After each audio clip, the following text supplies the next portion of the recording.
Hello YouTube. I had a video prepared to go up, but I ultimately realized it wasn't a good idea.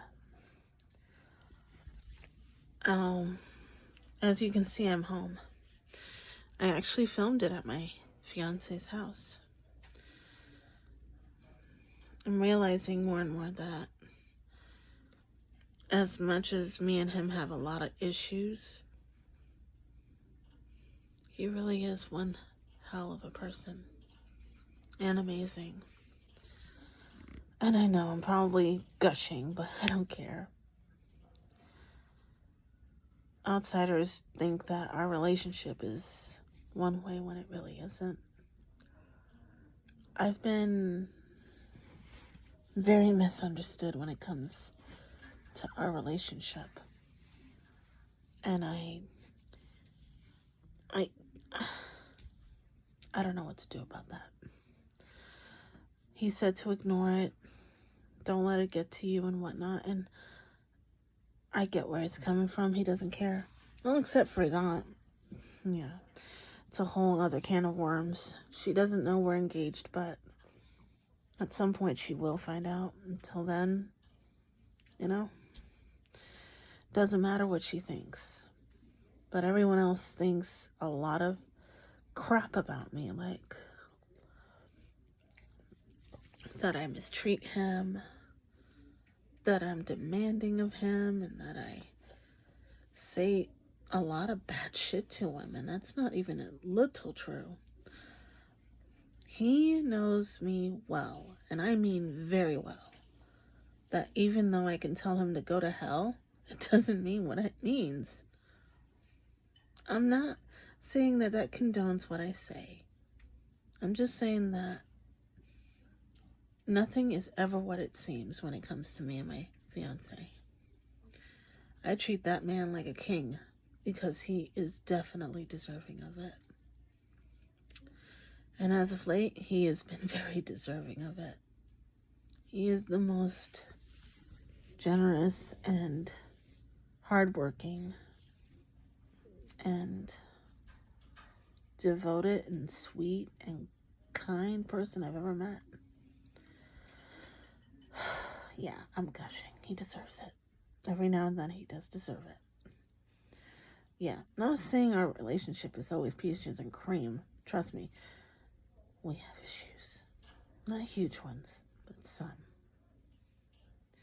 When it comes to priorities and time management.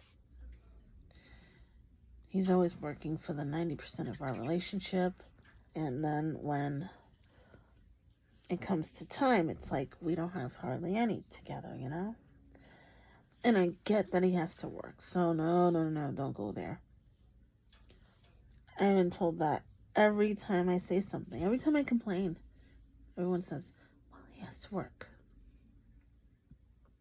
You don't know what I go through, so you can't judge me. Truthfully, 90% of the time he is working, and I don't get in the way of that. I don't live with him yet. I will soon. But because I don't, this is why our time is precious, or my time is precious with him. And sorry, I'm not feeling too good. Our time together is precious, and I may bitch and moan about that. That's all I want out of him is time. I never ask for more than what he can give. And I hate that, but that's just how that is. But people have the wrong impression of me. They think I treat him like trash and that I don't appreciate him, but that's beyond. It's beyond that. It's never been that. He means the world to me. The absolute world to me. And I could never treat him horribly because he's just, even when we're angry at each other, I can't stay angry at him. I love him. And it's not blind. I'm telling you, I can see very clear, and it's sad because people think I hurt him, and it's not true at all. I would do anything for him to be happy, just like he does for me, and I wish that he didn't have to work a day in his life and he could do whatever he wants, but because I can't work, he does what he can for me, which is,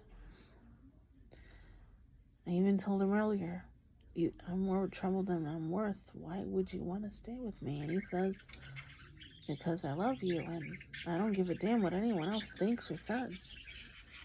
I choose you. I love you, and that's what I want. Now, hearing that, you would think I'd feel great, which I did.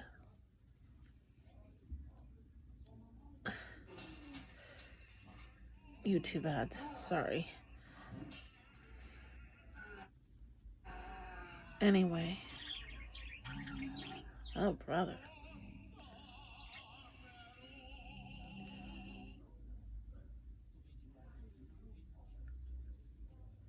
The truth is, they're illegally robbing you, and it's Thank you. your hair. Sorry. That was Brad Mondo, a YouTuber I love to watch. Ugh. His hair stuff. Even if I can never get him to ever look at my hair. Huh. One day. Who knows? You never know. Back to what I was saying.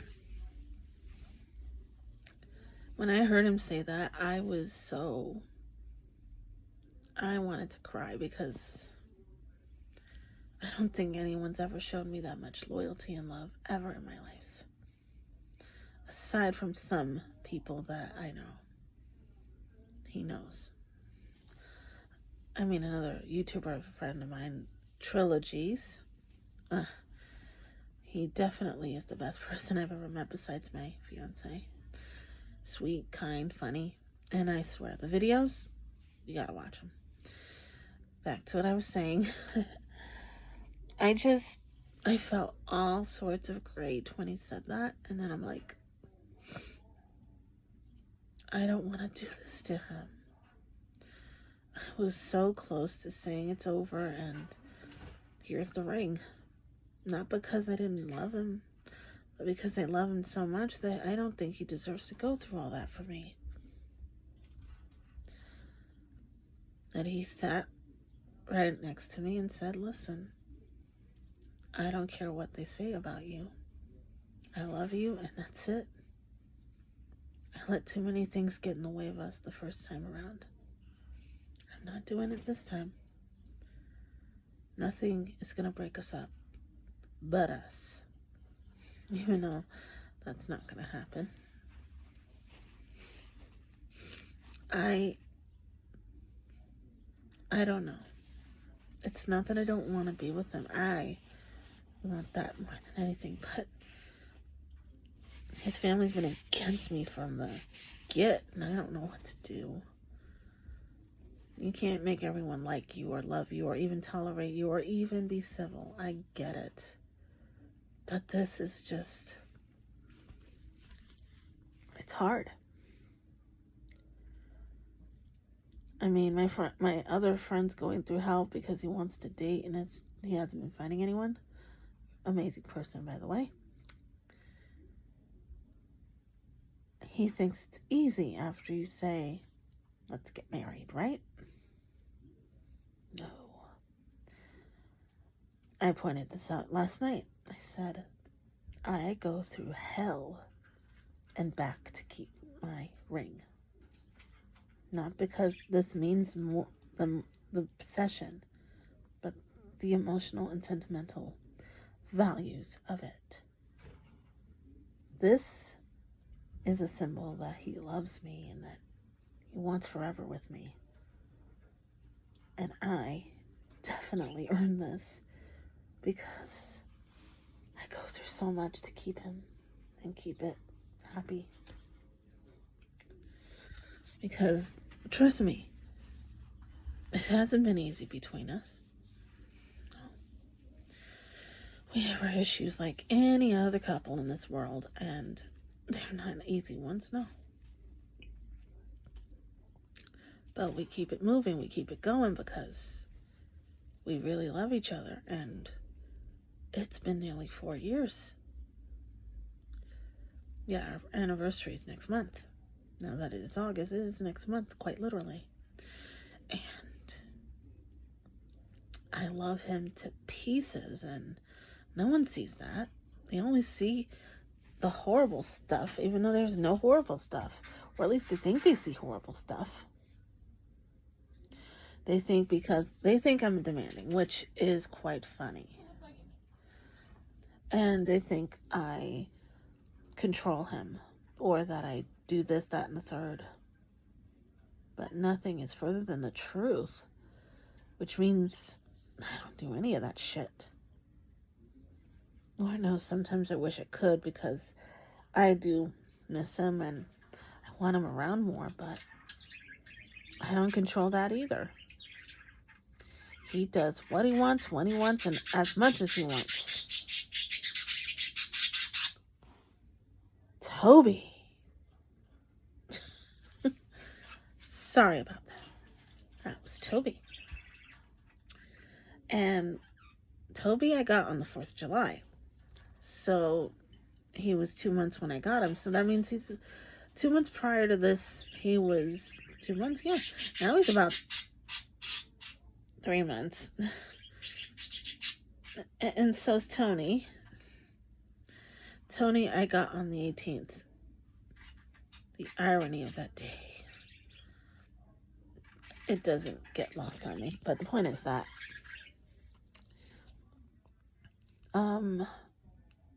yeah, I got both of them on separate occasions and 2 separate different PetSmarts, but they get along just fine. Hopefully one day they'll let me introduce you.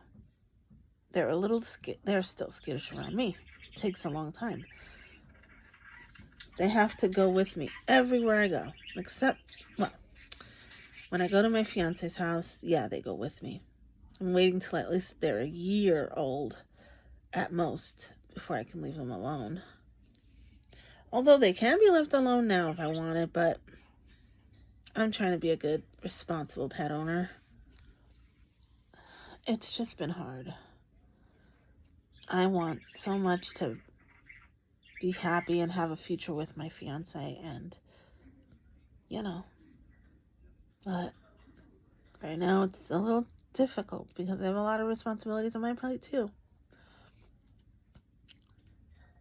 I can't get into that, but I can say that I don't work because of course I can't, but I do help the queen, Mom, a lot.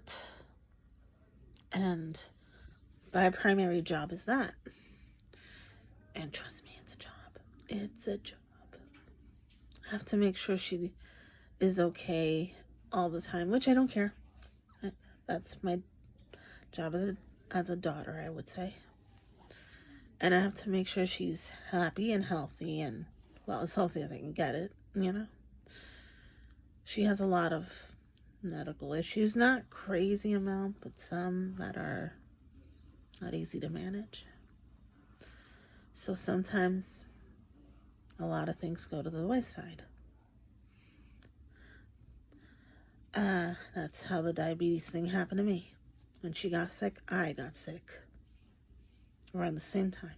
So I can say that was the blame for it, because I was stressed out and I was stress eating. That's what happens when you stress eat.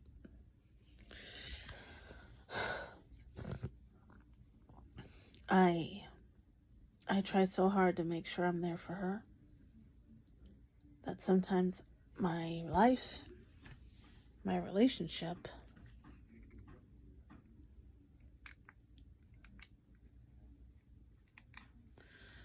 kind of suffers. And it's not because I don't have time for him, no. It's that I'm always in between. Sorry. Still not feeling well. Between being a daughter and a caregiver, also a fiance, that I don't have time for. I'm trying to be his everything, which he is mine. And I can't be his everything and still be her everything. So my conflict is that I have to be in two places, but I can't. So my majority of the time is with her and not with him. It kind of balances out because 90% of the time he's at work or helping someone. Being the generous heart he is, he loves to help people, and no one loves that more than me, but I can get in the way of what little time I get.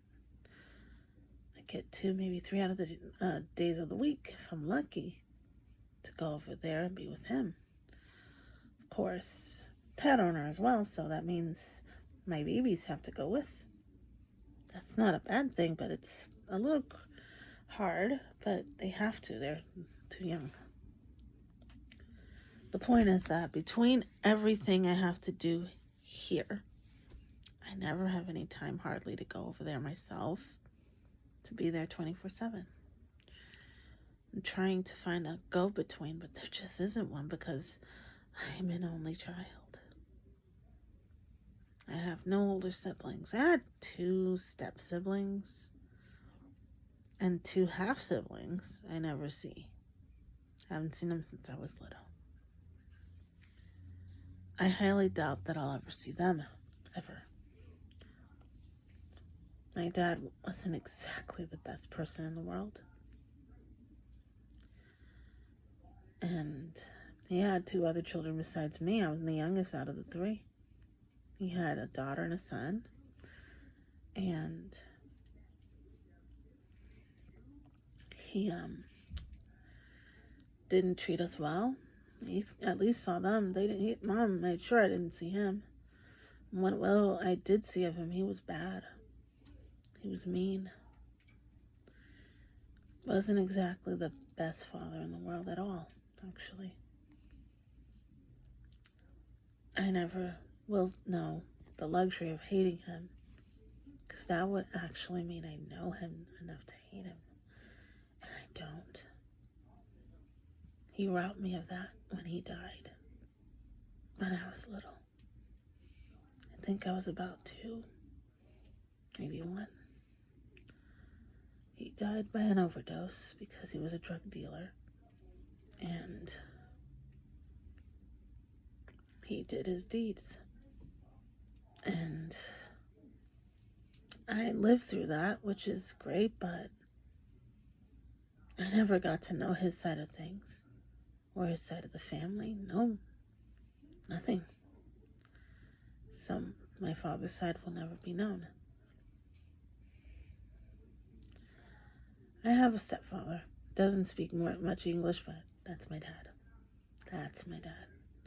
Raised me since I was a baby, too. As well, I mean. And so I did have a father. I just never had my biological father in my life.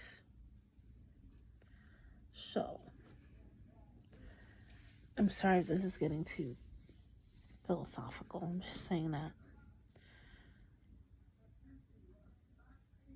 life isn't always easy or perfect. So whether I keep up with one side and not the other is kind of hard. So my challenge is to keep up with both, and as well as myself, and I can't do that. So what goes by the wayside? Me. I told the Queen once that I don't blame her for my diabetes, but I do in a sense, because the reason I got sick was because I overstress ate. And because I did not take care of myself, I took care of her. Taking care of her equals not taking care of me. I know, isn't that stupid? But it's the truth. And believe it or not, I suffered a lot for that. I mean, I'm as healthy as I can get, but there's always going to be a problem. I know that. And I'm trying to be both good caregiver and daughter slash fiance and lover, and I can't for the life of me. I struggle to do both, and I'm drowning. I feel like I'm drowning from both, and I can't let myself free from either one. Because what fairness is it that I have to sacrifice one life to live the other? I shouldn't have to do that. My fiance did it, and it wasn't right for him either. He was going to come back to me a lot sooner than 4 years. And it didn't work out that way. He lost someone he loved more than anything in this world. His father. And he said that my fate is probably the same. And I said no. I refuse to believe that. It's not fair. I shouldn't have to lose my queen to live my life. How fair is it to lose one thing to keep the other? It isn't, and I won't let it happen. I'm sorry this video is starting to turn long. I just have a lot in my mind.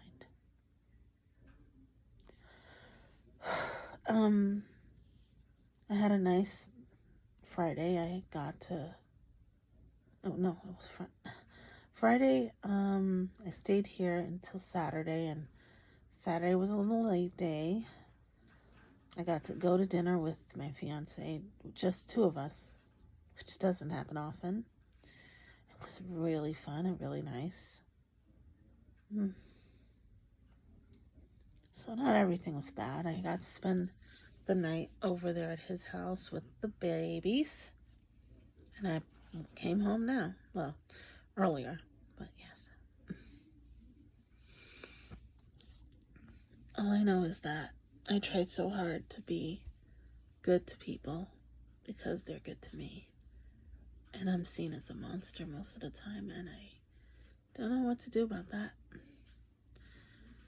All I can say is think what you really want to think of me. I don't give a damn. I live for myself and family and him, and nothing more. And I don't care what anyone thinks of that. You can call me a bitch, a demanding succubus, whore, whatever. I don't care. What does that do to me? Nothing. All I know is that I'm still good, and I know that I am. And if I was so horrible, I wouldn't have as many people around me that like being around me as I do. So, whether people think me the wrong way or not, I don't live for them, I live for me. They don't pay my bills. They don't live my life. And they don't do shit for me.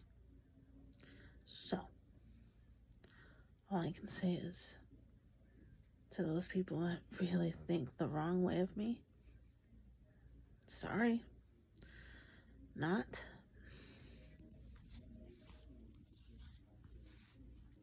Nothing is ever what it seems. And never judge a book by its cover. And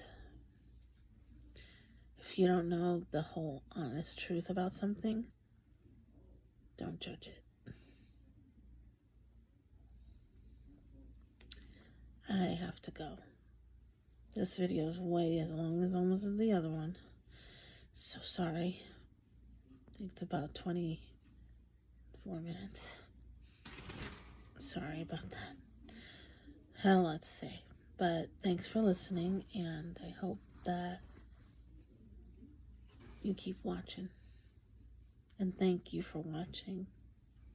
And thank you for all the love and support that I get from you guys. You guys mean the world to me. You guys are more family than anything. Gotta go.